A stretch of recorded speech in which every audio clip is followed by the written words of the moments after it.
hello dear students, welcome to my channel Gateway for Engineers. Now in the today's class we are going to start a new topic. The new topic is stress and deflection in the case of sudden and impact loading. So next is sudden loading and impact loading.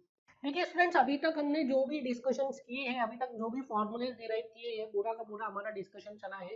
That is only and only in the case of what, only and only in the case of gradual loading. जो भी हमने deflections की बात की, जो भी हमने stresses calculate किए in the material, that is when the material और when the member is subjected to what, when the member is subjected to gradual loading. But कई बार आपसे एग्जाम में पूछेगा in the case of sudden loading and in the case of impact loading. सबसे पहले हम समझ लेते हैं what is impact loading and what is sudden loading. So suppose हमने देखा था this is a weight, suppose this is a weight and ये मेंबर है. अगर इस वेट के मैंने बहुत ही स्मॉल स्मॉल पार्ट्स कर दिए, suppose this is a wait of 100 Newton और इसके मैंने 100 स्मॉल पार्ट्स कर दिए एंड मैं हर सेकंड में एक एक पार्ट को इस मेंबर के ऊपर, इस बार के ऊपर पुट करते जा रहा हूँ. सो पहले सेकंड में 1 न्यूटन, दूसरे सेकंड में 2, तीसरे के सेकंड में 3, चौथे में 4. सो पहले सेकंड पे इस मेंबर पे कितना हो गया, 1 न्यूटन का वेट हो गया. दूसरे सेकंड के बाद 2 न्यूटन हो गया. तीसरे सेकंड के बाद टोटल वेट हो गया 3 न्यूटन. चौथे सेकंड के बाद टोटल वेट हो गया 4 न्यूटन. तो मैं क्या कर रहा हूँ, हर सेकंड में एक एक न्यूटन का वेट लगाता जा रहा हूँ ऑन दी मेंबर. ठीक है. सो ये क्या हो गया, this is the case of what, this is the case of gradual loading. हम कैसे लोड को बढ़ा रहे, gradually with time. Now second case है, suppose this is the weight of 100 newton and at time t equals to 1 second, t equals to 1 second पे जो member के ऊपर लोड है that is 0 and t equals to 1 plus 0. ठीक है, 1 plus x, x tends to 0 seconds में मैंने क्या कर दिया, इस पे 100 न्यूटन पूरा का पूरा रख दिया. So in very last time, in a very fraction of time and that is tending to 0, मैंने क्या किया, इसमें टोटल लोड एक साथ लगा दिया दैट इज ऑफ 100 न्यूटन. इसको क्या बोलेंगे, हम इसको बोलेंगे it is the case of what, sudden loading. ठीक है, it is the case of what, sudden loading. Now similarly मैंने क्या किया, अभी ये जो लोड में लगा रहा था सडनली, ये लोड को मैंने एक हाइट से ड्रॉप कर दिया, एक हाइट से ड्रॉप. अब इसको मैं ड्रॉप नहीं कर सकता, बट इस लोड को मैंने एक हाइट से ड्रॉप कर दिया मेंबर के ऊपर. अगर किसी हाइट से हमने मेंबर के ऊपर लोड को ड्रॉप किया है, उसको क्या बोलेंगे, हम उसको बोलेंगे that is the case of what, that is the case of impact loading. Now before moving further, हम पहले देख लेते हैं what is load deflection curve in case of sudden loading and in case of impact loading. सबसे पहले देखते हैं gradual loading के लिए. तो ग्रेजुअल लोडिंग के लिए तो हमने लोड डिफ्लेक्शन कर्व देखा ही हुआ है. This is load, this is deflection. Now I am assuming कि क्या है, material is with in elastic limit, material is a elastic material and loading is with in elastic limit. So Hooke's law is followed. ठीक है, in all the 3 cases मैं क्या assume कर रहा हूं, Hooke's law is followed. So for gradual loading हमें पता है, for gradual loading stress strain curve कैसा होता है या लोड डिफ्लेक्शन कर्व कैसा होता है, is a straight line. So this is a case of gradual loading. Now आप देखते हैं in the case of what, in the case of sudden loading. Now if I consider the case of sudden loading, again this is load, this is deflection. So in the case of sudden loading क्या होगा, load deflection curve कैसा आएगा, that would be horizontal. So at a particular instant of time मैंने क्या रख दिया, total load लगा दिया किस पे, मेंबर पे. ठीक है, टोटल लोड एक साथ लगा दिया मैंने मेंबर पे. तो डिफ्लेक्शन कैसे आया, इनिशियली तो डिफ्लेक्शन था 0 और सडनली जितना डिफ्लेक्शन आना था पूरा आ गया है with the application of load. Now अगर यही लोड, यही जो इसमें पी लोड लगा इन ऑल द 3 केसेस, देखिए इसमें भी लोड कितना लग रहा है, in the first case also load is P, in the second case also load is P, and जो थर्ड केस बना रहा हूँ, now this is the third case, this is load, this is deflection. In the third case also load कितना लगाया है, P, but in the third case deflection क्या आएगा, deflection will be more. So this is load P.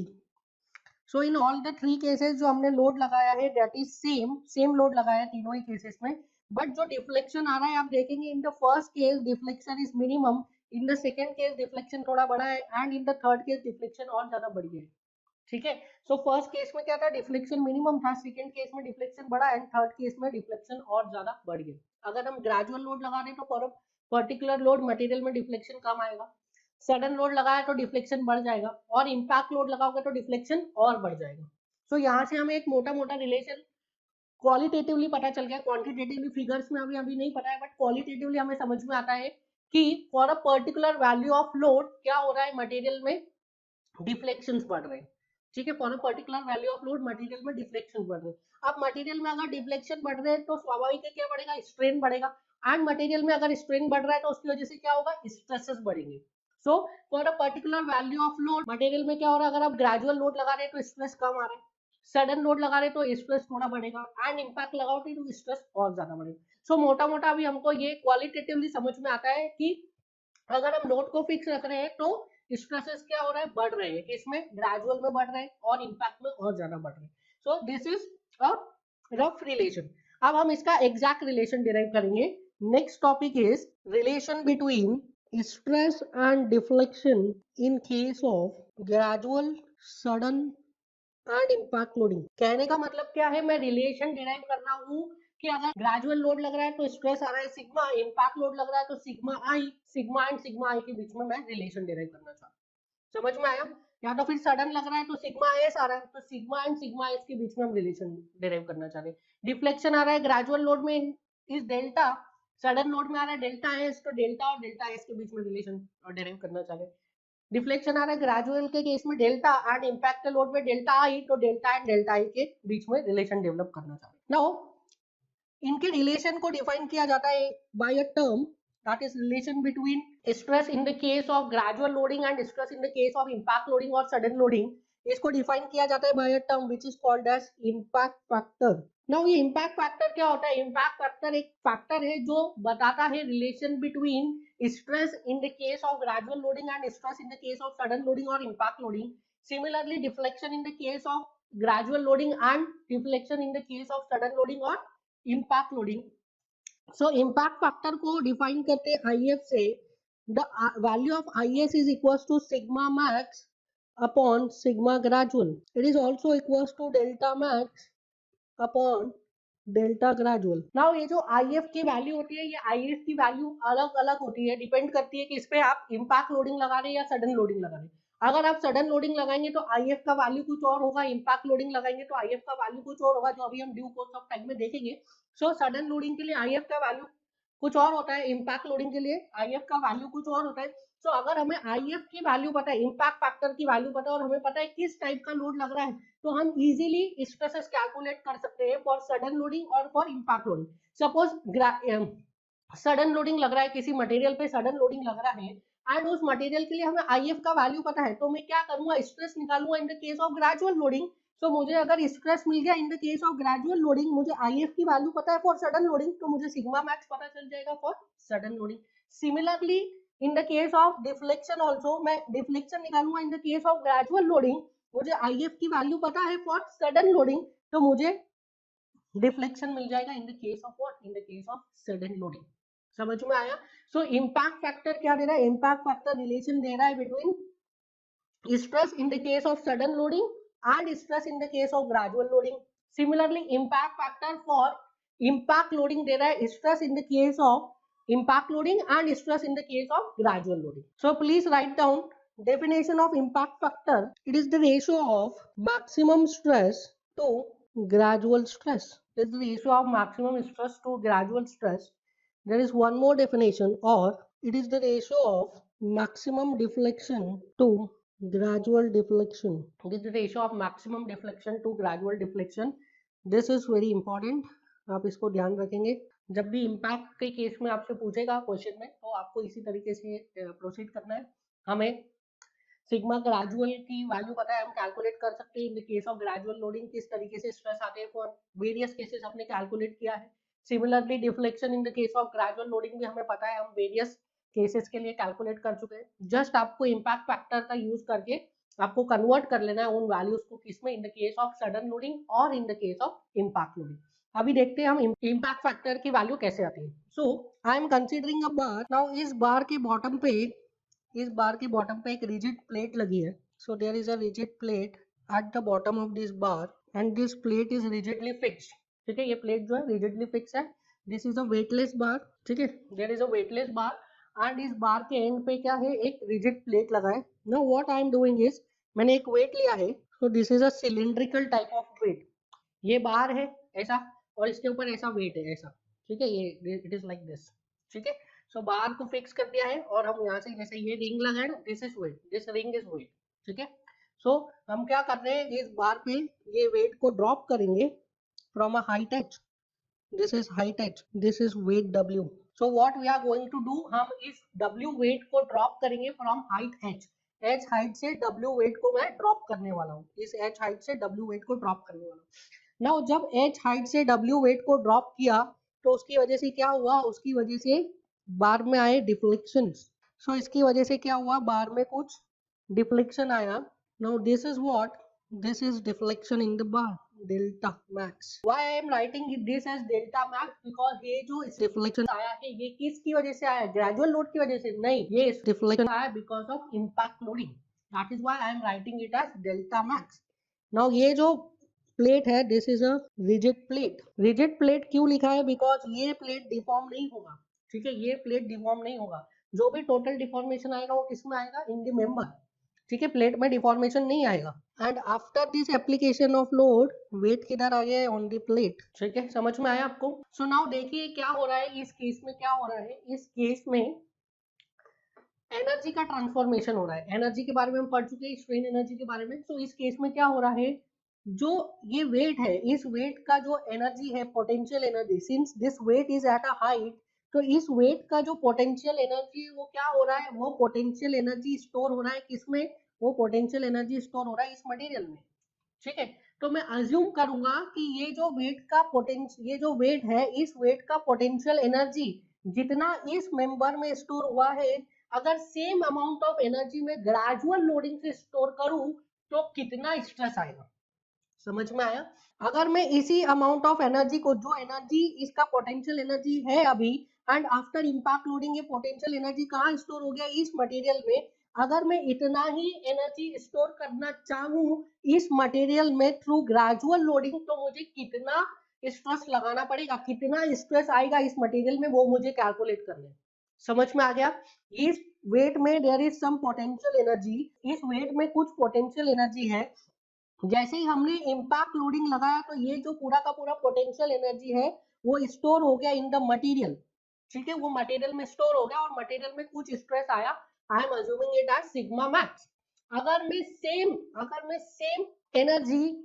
मैं same energy store करना चाहूँ material में, in the case of what, in the case of gradual loading, तो कितने stresses आएंगे हमें वो कैलकुलेट करना है.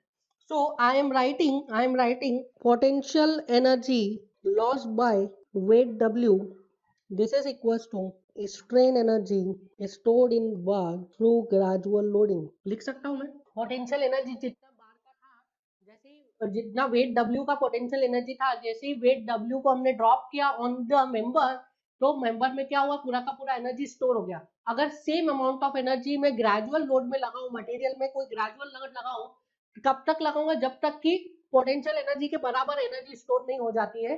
तो कितने स्ट्रेसेस आएंगे इन the case of gradual loading, ये मुझे कैलकुलेट करना है. बिकॉज मैं ग्रेजुअल लोड के केस में एनर्जी को कैलकुलेट कर सकता हूं, मैं इंपैक्ट लोडिंग के केस में एनर्जी को कैलकुलेट नहीं कर सकता हूं. So please right potential energy का कितना लॉस हो रहा है, loss of potential energy. So potential energy loss by weight W कितना हो गया, it is W into H plus delta max. और अगर सेम एनर्जी में इसमें लगा था इन the case of gradual load, तो कितना एनर्जी स्टोर होता है, that was equals to half into sigma max into epsilon max into AL. हमें पता है strain energy stored, it is half into sigma into epsilon, that is strain energy stored per unit volume. total volume के लिए क्या करना पड़ेगा, area into length से multiply करना पड़ेगा. what is L, L is length of this bar, इस बार का length है L, this is L, and A is area of cross section. so I can write from here delta max को क्या मैं epsilon max into L लिख सकता हूँ. This is equals to half into sigma max by E. Epsilon max को क्या लिख रहा हूँ मैं, sigma max by E into AL. Now this is equals to, इस टर्म को मैं ये टर्म को उधर लेके जा रहा हूँ. So this is equals to half into sigma max square upon E into AL minus W into epsilon max को मैं लिख रहा हूँ sigma max bye E into L minus W into H is 0. From here मैं common ले रहा हूँ A L by two E common ले लिया, तो ये बचा sigma max square minus 2W by A into sigma max minus 2WHE by AL. This is equals to how much? 0. Now ये देखिए ये क्वाड्रेटिक इक्वेशन बन गया है. This equation 1 is a quadratic equation. So इसको सॉल्व करिए and value calculate करिए sigma max की. तो sigma max is minus B plus minus under root of B square minus 4ac divided by 2a. So from here you can get the value of sigma max. What is b? B is minus 2w upon a. So minus of minus 2w by a plus minus under root of b square is 4w square upon a square minus 4. A is 1, c is 2whe by al divided by 2a. A is 1. So यहाँ से मैंने क्या किया, यहाँ से मैंने 2 को common निकाला और 2 से 2 कट कर दिया. So क्या बचेगा इधर? It is w by a plus minus under root of, इधर से 4 चला गया तो it is w by a का whole square plus 2WHE by AL. So from here you will get sigma max is equals to W by A को common ले रहा हूं मैं. It is 1 plus minus under root of 1 plus, इधर से W by A common आ गया तो numerator में बचेगा A H E upon denominator में आ जाएगा WL.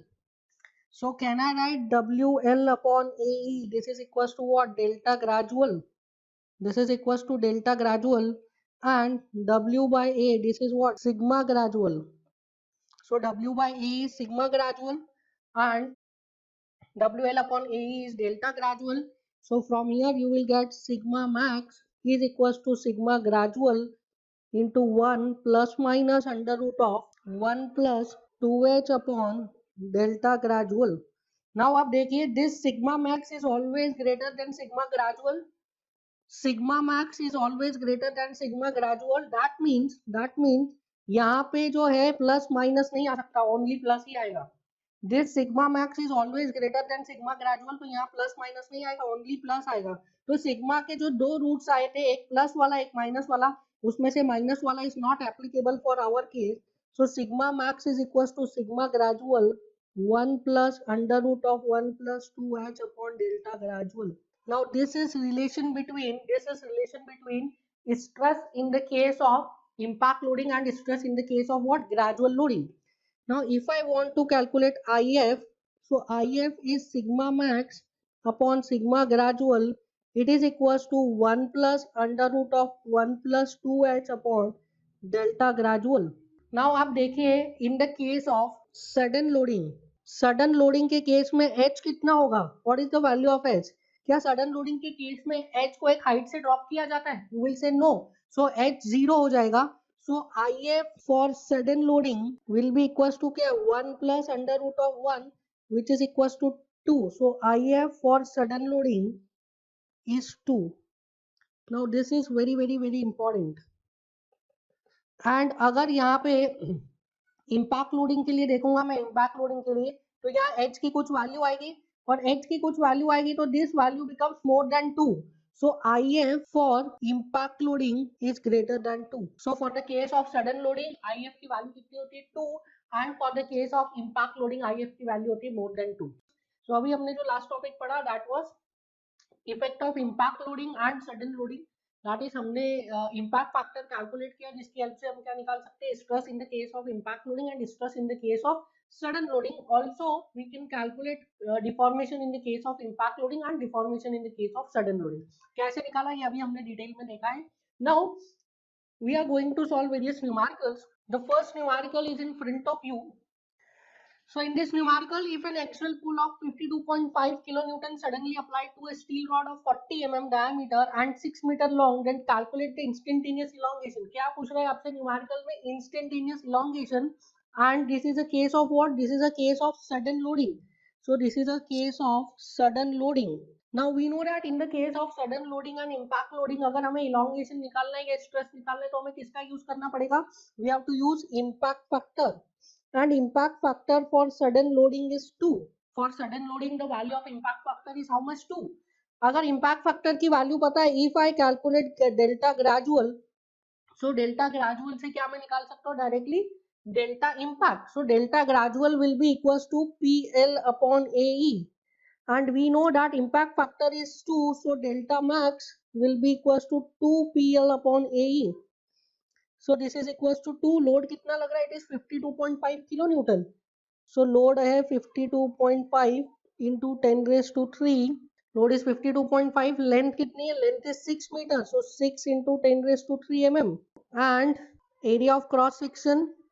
Area of cross section is pi by 4 into 40 mm का square. Into E is 210 gigapascal. So 210 into 10 raised to 3. जो वैल्यू आएगी that would be in mm. कितनी आ रही है value? Value is coming out to be 2.39 mm. So the correct answer is A, 2.39 mm. So this was a simple numerical formula based. बस आपको पता होना चाहिए impact factor for sudden loading is 2. Next numerical देखिए, next numerical, a steel rope lowers a mass of 1 ton at a rate of 0.5 meter per second. When the length of the rope unwound is 5 meter, it is suddenly gets jammed. So क्या है इसमें? एक steel का रोप है, वो क्या कर रहा है? एक मास को धीरे धीरे धीरे नीचे लेके जा रहा है. ठीक है, सो वो मास को नीचे लेके जा रहा है. किस रेट से लेके जा रहा है? 0.5 मीटर पर सेकेंड. जो वेलोसिटी है मास का नीचे जाने का, दैट इज 0.5 मीटर पर सेकेंड. नाउ जब ये 5 मीटर तक नीचे चला गया, तब क्या हुआ कि वो व्हील जो था, जिस व्हील से मास नीचे जा रहा था, वो जैम हो गया. ठीक है, now determine the instantaneous stress introduced in it due to sudden stoppage and maximum instantaneous elongation. If the cross section of the area of the rope is 250 square mm, take capital E is 200 gigapascal. So देखिए इसमें capital E दिया हुआ है आपको 200 gigapascal. Now जैसे ही क्या होगा, जैसे ही वो मास नीचे जा रहा था, mass was moving with a velocity of 5 metre पर सेकंड. सो जो मास था उसमें काइनेटिक एनर्जी थी. ठीक है, काइनेटिक एनर्जी थी किसमें? मास में. नाउ मास में काइनेटिक एनर्जी थी, एंड जैसे ही मास रुक गया, जैसे ही मास स्टॉप हो गया, तो काइनेटिक एनर्जी मास किसमें ट्रांसफर कर देगा? वो काइनेटिक एनर्जी ट्रांसफर कर देगा मास इन द रोप. तो इसके पहले वाले केस में, इंपैक्ट के केस में क्या हुआ था? पोटेंशियल एनर्जी ट्रांसफर हो गई थी in the material, but in this case mass की जो काइनेटिक एनर्जी है वो ट्रांसफर होगी इन द मटेरियल. सो यहाँ पे this is not a case of impact loading. Impact loading में क्या होता है? पोटेंशियल एनर्जी ट्रांसफर होती है, बट इन दिस केस क्या हो रहा है? काइनेटिक एनर्जी ट्रांसफर हो रही है. So we can write kinetic energy, जैसे वहां पे पोटेंशियल एनर्जी लिखा था ना, वैसे यहाँ पे kinetic energy of mass, this is equals to strain energy of wire. वहां पे क्या हुआ था? काइनेटिक, वहां पे पोटेंशियल एनर्जी पूरी की पूरी स्टोर हो गई थी material in the form of strain energy. यहाँ पे काइनेटिक एनर्जी स्टोर हो जाएगी in the form of what? In the form of strain energy. So kinetic energy of the mass is equals to what? Strain energy of wire. Kinetic energy का formula पता है? It is half mv square. So it is 1/2 into mv square. This is equals to strain energy of wire को फिर क्या लिख सकता हूँ? It is half into sigma max into epsilon max into A into L. Half into sigma into epsilon क्या होता है? It is strain energy per unit volume into area into length. क्या तो that is total strain energy. So mass कितना था? Mass was 1 ton, so it is 1000 kg. Velocity was 0.5 meter per second. ठीक है, so 0.5 का square. This is equals to half into sigma max. What was the sigma max? तो हमें calculate करना है, so it is sigma max. Epsilon को मैंने लिख दिया सिग्मा मैक्स बाय ई इनटू एरिया. कितना है एरिया? 250 square mm. सो 250 स्क्वायर mm एरिया हो गया इनटू 250. अच्छा मीटर में चल रहा है तो 10⁻⁻⁶ हो जाएगा. लेंथ कितना है? Length was 5 metre. जब वो जैम हो गया तब लेंथ कितनी थी? 5 metre. So it is into 5. सो यहाँ से आप निकाल लेंगे सिग्मा मैक्स की value. So sigma max it is equals to under root of 1000 into 0.5 का स्क्वायर into ये हाफ से हाफ तो कैंसिल हो जाएगा. ठीक है, फिर क्या बचेगा यहाँ पे? ई कितना दिया है? E is 200. So it is 200 into 10⁻⁹. Gigapascal क्या होता है? 10⁻⁹ newton per metre square. Pascal is newton per metre square. Gigapascal is 10⁻⁹ newton per metre square. हम पूरी वैल्यूज मीटर में ले रहे हैं. Upon 250 into 10⁻⁻⁶ into 5. सो यहाँ से सिग्मा की वैल्यू कितनी किसमें आएगी? न्यूटन पर मीटर स्क्वायर में. You will get the value of sigma in Newton per meter square. The value is coming out to be 200 into 10⁻⁶ Newton per meter square, which is equals to 200 Newton per mm square. So answer क्या हो जाएगा हमारा? 200. अच्छा अभी तो एक और चीज निकालनी, that is delta max. Next we have to calculate delta max. So I can write delta max is sigma max upon capital E into L. So delta max, sigma max कितना है 200, capital E कितना है, capital E is also 200 into 10 raised to 6 लिख देता हूँ Newton per metre square में, 10 raised to 9 Newton per metre square में हो जाएगा.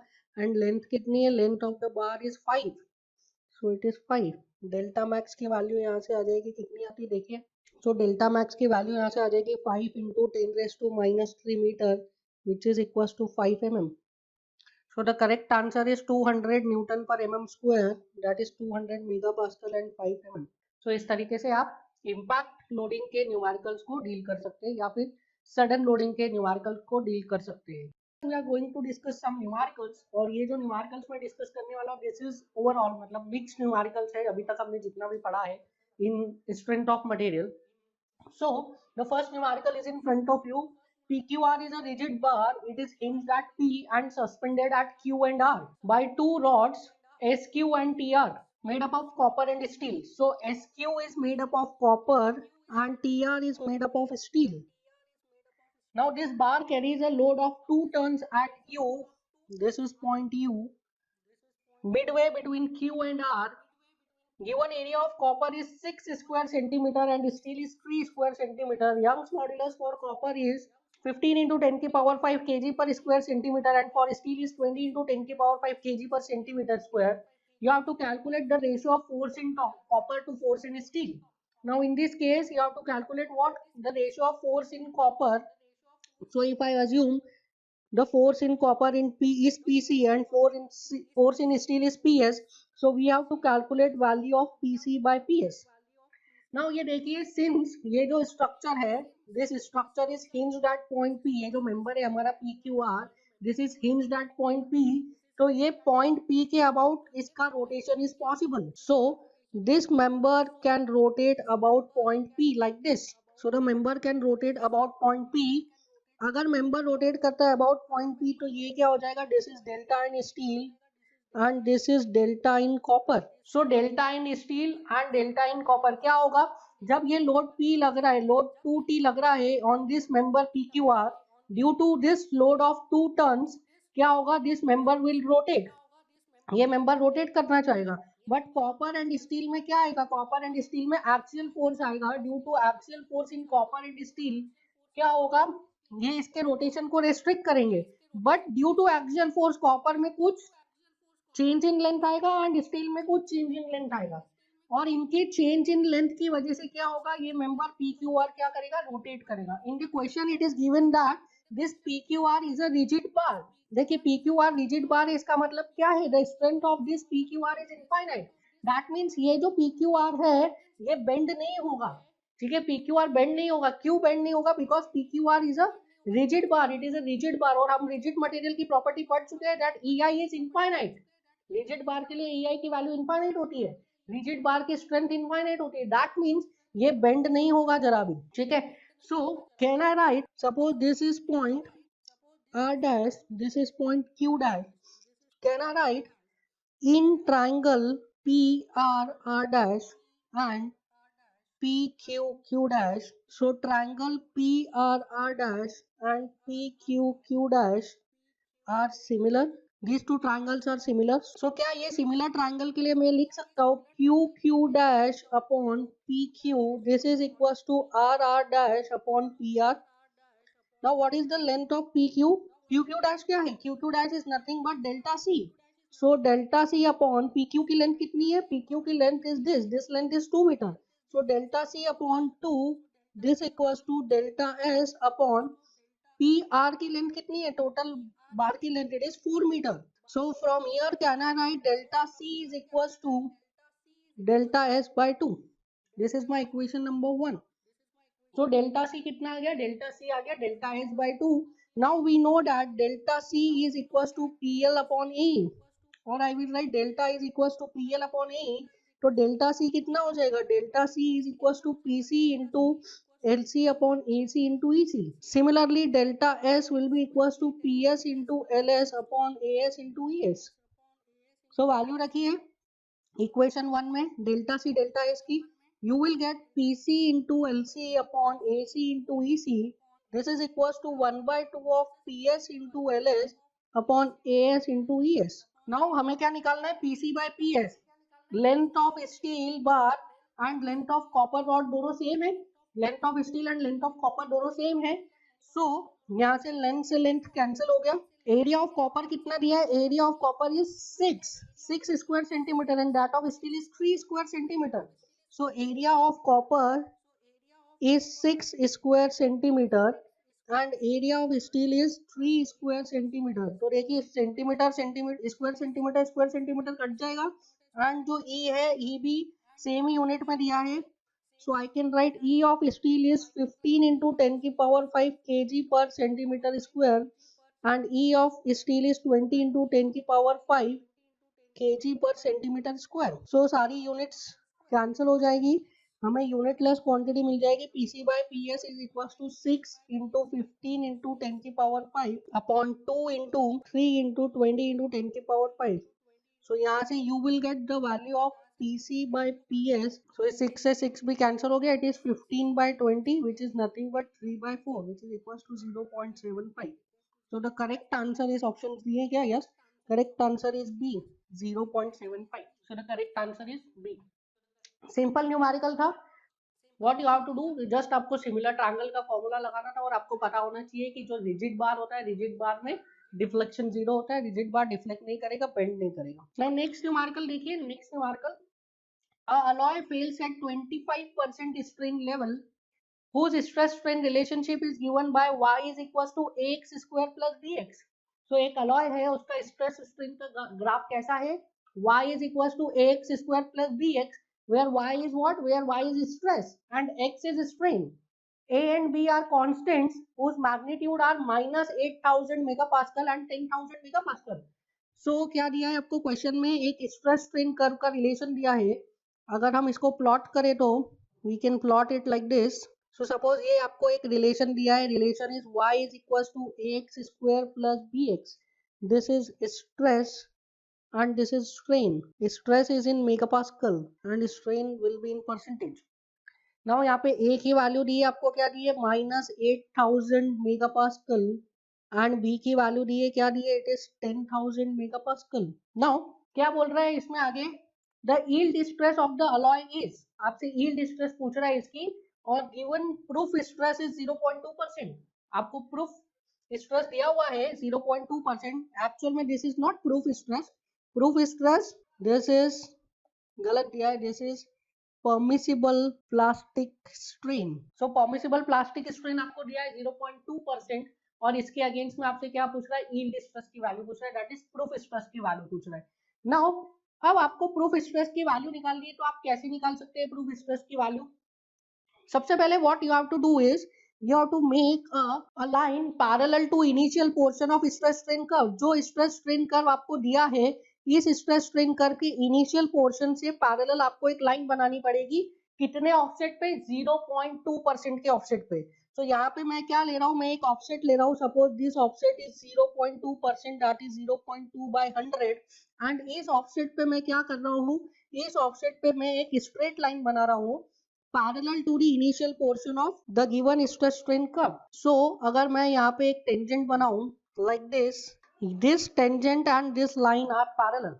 Now जो initial portion of stress strain curve है, क्या इसका मैं slope निकाल सकता हूँ at x equals to 0?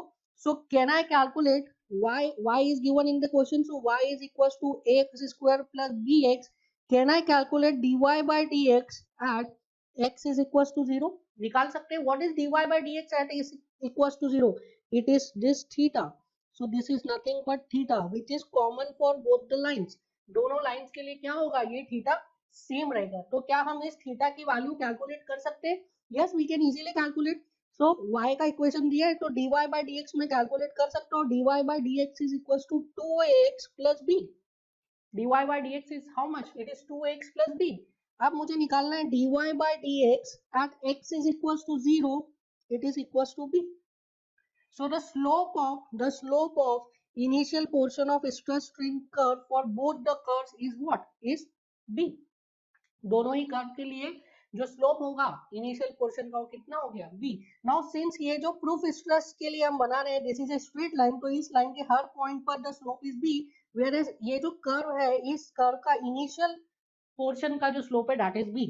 Now we want to calculate, हमें क्या कैलकुलेट करना है, हमें कैलकुलेट करना है the value of this stress, this sigma, I will write it as sigma y yield stress. So what I have to calculate, मुझे ये yellow line का इक्वेशन मिल जाएगा, तो ये येलो लाइन और ब्लू लाइन इन दोनों के इंटरसेक्शन पॉइंट को कैलकुलेट कर लेंगे और इनकी करस्पॉन्डिंग मुझे सिग्मा y की वैल्यू मिल जाएगी। सो येलो लाइन का इक्वेशन डेवलप करते हैं। So equation of yellow line, so can I write dy by dx, this is equal to b, yellow line के लिए dy by dx कितना है b, so can I write dy is equals to b dx, dy is equals to b dx, integrate करिए दोनों को, सो दोनों को integrate किया है और gate y is equals to bx plus c, y is equals to bx plus c।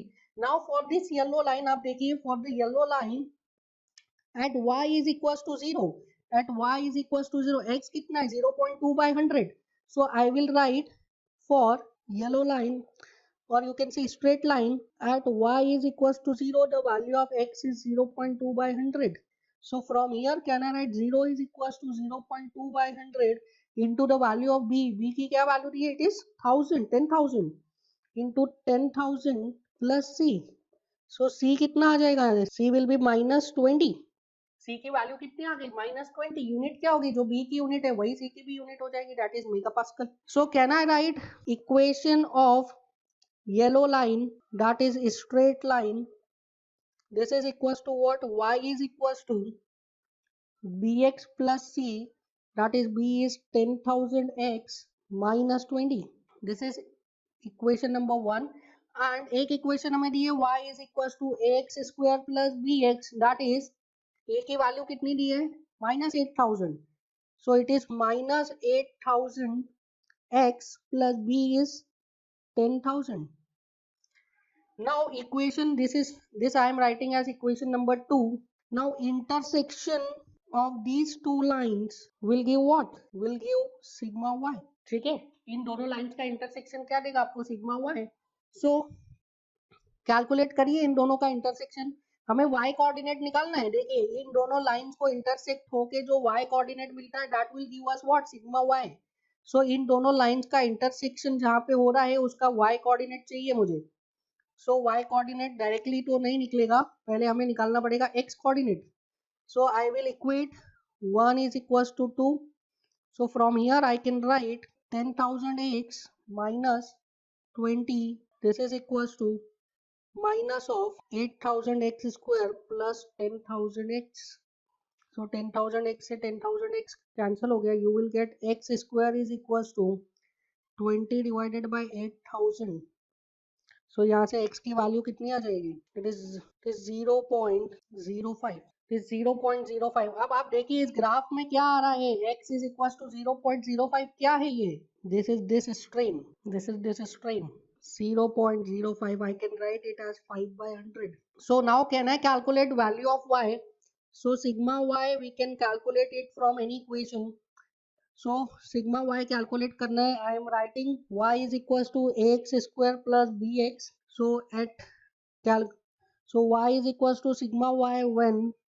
x is equals to 5 by 100, so put करिए value x की 5 by 100, so I can write sigma y is equals to a की वैल्यू was minus 8,000, x is 0.05 का whole square plus b is 10,000 into 0.05, calculate the value of sigma y, this is coming out to be 480 megapascal।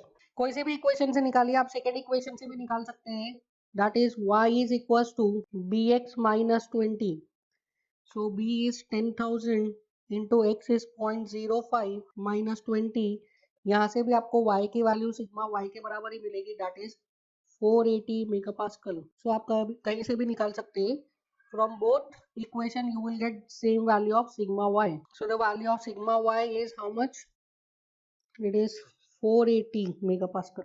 Correct answer is 480 megapascal. Now next numerical देखिए, next numerical stress strain curve. The stress strain curve for a material is given below. If a gradual load is applied on the cylindrical rod made of this material, shows that the change in diameter for the entire length is 0.05% at the time of yielding. So यहाँ पे क्या दिया है, at the time of yielding diameter में कितना change हो जाता है, 0.05%. Determine the yield stress of the material in Newton per square mm. Capital E दिया है आपको 210 गीगापास्कल. सो आप देखिए जो स्ट्रेस स्ट्रेन कर्व है, इस क्वेश्चन में दिया है ये स्ट्रेस स्ट्रेन कर्व. ये जो स्ट्रेस स्ट्रेन कर्व है, this is which type of stress strain curve, हम ये पढ़ चुके हैं टाइप्स ऑफ मटेरियल बिहेवियर में. So this is a stress strain curve of elastoplastic material. इसमें क्या रहता है, material up to elastic limit elastic के जैसा बिहेव करता है, after elastic limit it behaves as a perfectly plastic material.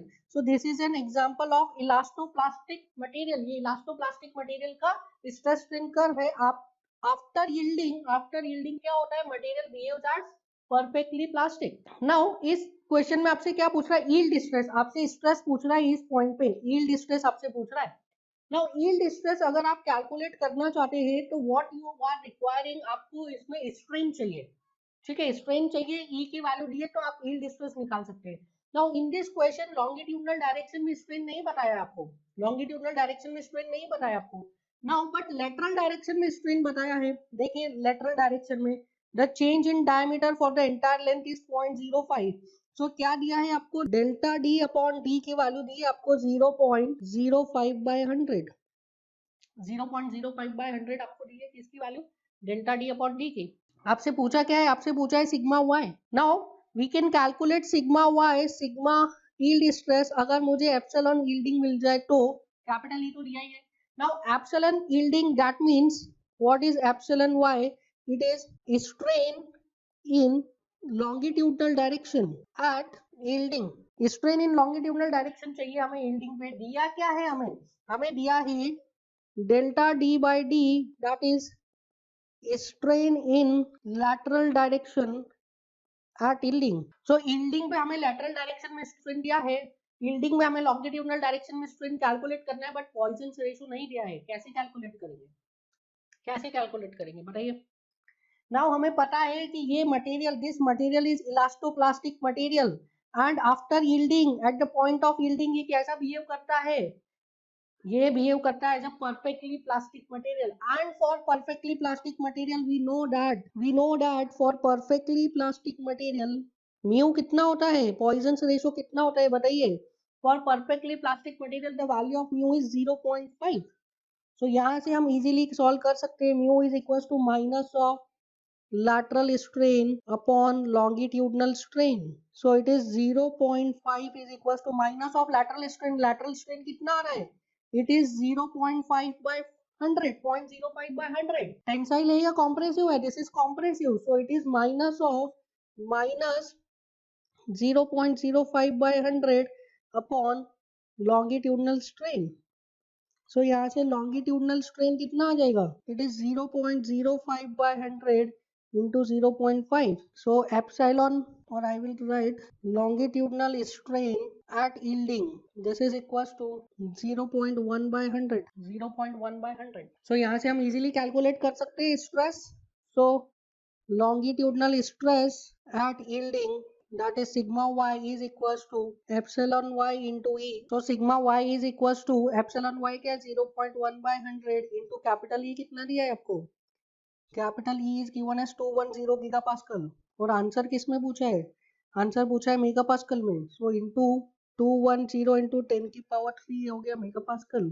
So sigma y कितना आ जाएगा, इट इज 210 मेगापास्कल. नाउ यहाँ पे आप पूछेंगे कि यहाँ पे हमने जनरलाइज हुक्स लॉ क्यों नहीं लगाया.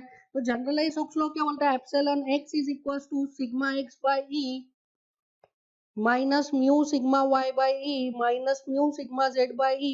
सिग्मा y 0 है, सिग्मा z 0 है. कहाँ पे लग रहा है stress, only in longitudinal direction, question में दिया है. So answer is 210 megapascal. ठीक है, 210 megapascal. Correct answer is B. So this is it for the today's class. We will discuss more numericals in the next class. Thank you.